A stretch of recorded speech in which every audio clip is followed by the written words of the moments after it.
আজকে এই গাছটা বিক্রি করে ঔষধ নিয়ে যাবো। আরে আমার কুলারি, এ কি কুলারি তো পানিতে পড়ে গেছে। এখন আমি কাটবো কি দিয়ে? কাঠুরিয়া উঠে পড়ো।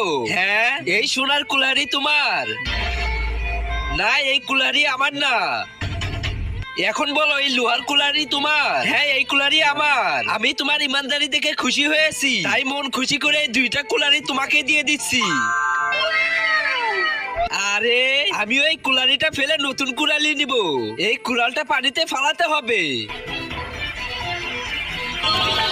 এই দুইটা ছবির মধ্যে যে কোনো একটা ছবিকে ভালোবেসে থাকলে ভিডিওতে লাইক করে দাও আর চ্যানেলটাকে সাবস্ক্রাইব করে দাও। আর যদি না করো আমি ধরে নিব যে দুইটার মধ্যে একটাও পছন্দ না। আর কমেন্টে লিখে যাও আল্লাহু আকবার। হ্যাঁ জল পড়া, এই লোহার কুলারিটা তোমার? হ্যাঁ, এই লোহার কুলারি আমার। শালা তুই আমার বিবিকে এই কুলারি দিয়ে মেরে ফেলেছিস। আমি তোকে শারাপ দিচ্ছি, তুই সারা জীবন কুকুর হয়ে বেঁচে থাকবি।